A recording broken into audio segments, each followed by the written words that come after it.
প্রিয় বন্ধুরা, সবাইকে স্বাগত জানাচ্ছি আমার বিধান আইটি হোম ইউটিউব চ্যানেলের পক্ষ থেকে। প্রিয় বন্ধুরা, আমরা হয়তো অনেকেই শখ করে বা প্রফেশনাল কাজের জন্যই বিভিন্ন ধরনের ফেসবুক পেজ আমরা ক্রিয়েট করি বা তৈরি করি। আবার অনেক সময় দেখা যাচ্ছে সেই ফেসবুক পেজগুলো আসলে আমাদের আর কাজে লাগে না। সেই পেজের জন্য আমাদের মেইন যে ফেসবুক আইডিটা, সেই আইডিটা হয়তো সমস্যা হতে পারে, তাই হয়তো ফেসবুক পেজটা ডিলিট করা দরকার হতে পারে। তো কীভাবে ফেসবুক পেজ ডিলিট করবেন তাই নিয়ে আজকে আমার ভিডিও। চলে যাচ্ছি মোবাইল স্ক্রিনে। আপনারা কী করবেন, আপনারা যে ফেসবুক যে অ্যাপ রয়েছে সেই ফেসবুক অ্যাপের মধ্যে ক্লিক করবেন। ক্লিক করার পর আপনি যদি আপনার মেইন আইডিতে থাকেন, দেখেন আমি আমার মেইন আইডিতে রয়েছি, লঘু দেখাচ্ছে, তাহলে করতে হবে।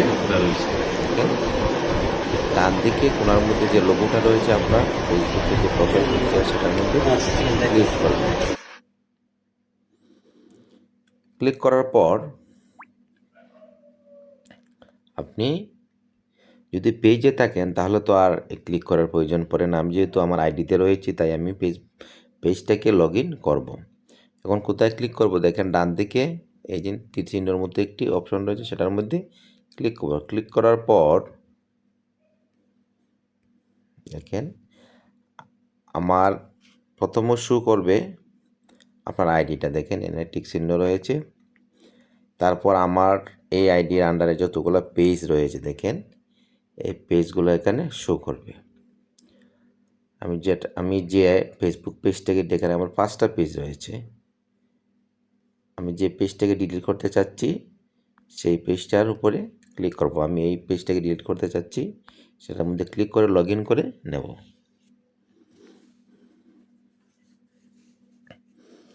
আমি সেই পেজটাকে লগ ইন করে নিয়েছি।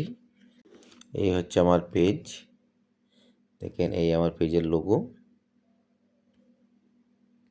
এই হচ্ছে লোগো।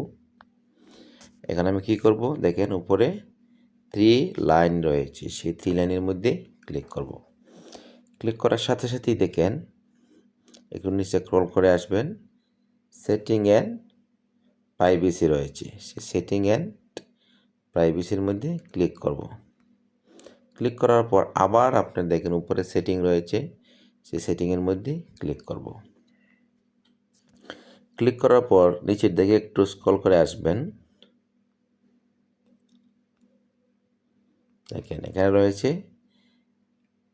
অ্যাক্সেস অ্যান্ড কন্ট্রোল, সেই অ্যাক্সেস অ্যান্ড কন্ট্রোলের মধ্যে ক্লিক করব। ক্লিক করার পর দেখেন এখানে 3টা অপশন রয়েছে। ডিএক্টিভ পেজটা হচ্ছে, এটা হচ্ছে টেম্পোরারি একটি। আপনি পেজটাকে এটা যদি আপনি সিলেক্ট করে রাখেন তাহলে পেজটাকে আর খুঁজে পাবে না। আবার লগ ইন করলে সাথে সাথে এটা আবার অ্যাক্টিভ হয়ে যাবে। আবার দেখেন আনপাবলিশড পেজ, সেটাও কিন্তু একটা টেম্পোরারি। এটা আপনি যখন সিলেক্ট করে রাখবেন তখন কিন্তু আপনার পেজটাকে খুঁজে পাবে না। একদম নিচে দেখেন রয়েছে ডিলিট পেজ, অর্থাৎ আমি পেজ যারা ডিলিট করবেন সেই অপশনটা সিলেক্ট করে নেবেন। এখন আমি কোথায় ক্লিক করব, দেখেন আমি যেহেতু ডিলিট করব, এই দেখেন এখানের মধ্যে ক্লিক করব। ক্লিক করার পর এখন কন্টিনিউয়ে ক্লিক করব। ক্লিক করলাম কন্টিনিউয়ে। এখন আমি কোথায় ক্লিক করব, কন্টিনিউয়ে ক্লিক করব। কন্টিনিউয়ে ক্লিক করলাম। ক্লিক করার পর উপরে দেখেন রয়েছে পার্মানেন্টলি ডিলিট দিস পেজ, অর্থাৎ আপনি কি পার্মানেন্টলি করতে চাচ্ছেন। আবার এদিকে রয়েছে দেখেন ডাউনলোড ইয়োর ইনফরমেশন। আপনি যদি ডাউনলোড করতে চান, এই পেজের মধ্যে কোনো ইনফরমেশন থাকে আপনি ডাউনলোড করতে চাইলে এটার মধ্যে ক্লিক করতে হবে। যেহেতু আমি পেজটিকে ডিলিট করব সেহেতু আমি আর কিছু ডাউনলোড করব না। এখন কন্টিনিউ আবার ক্লিক করব। ক্লিক করলাম। এখন দেখেন এখানে আপনার এন্টার পাসওয়ার্ড, মানে এখানে কোনটার পাসওয়ার্ড দেবেন, আপনার যে আইডি ফেসবুক আইডি, যেটা পেজ না, সেই আইডির পাসওয়ার্ডটা এখানে দিতে হবে। আমি পাসওয়ার্ডটা দিয়ে দিচ্ছি।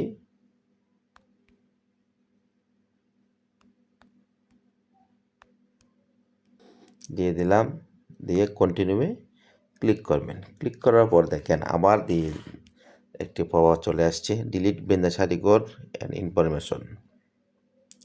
এখানে অনেকগুলো লেখা রয়েছে, আপনারা পড়ে নেবেন।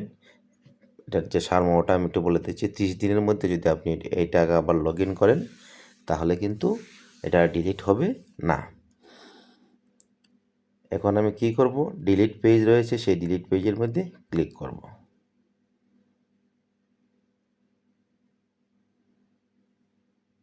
ডিলিট হয়ে গেছে।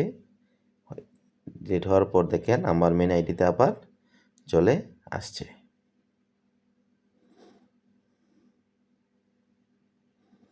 প্রিয় বন্ধুরা, দেখেন আমার মেন আইডিতে প্রিয় বন্ধুরা, এভাবে আপনারা একটি ফেসবুক পেজকে আপনারা ডিলিট করতে পারবেন। ভিডিওটি যদি কারো একটু উপকারে আসে তাহলে আমার চ্যানেলকে অবশ্যই সাবস্ক্রাইব করবেন। সবাই ভালো থাকেন, সুস্থ থাকেন।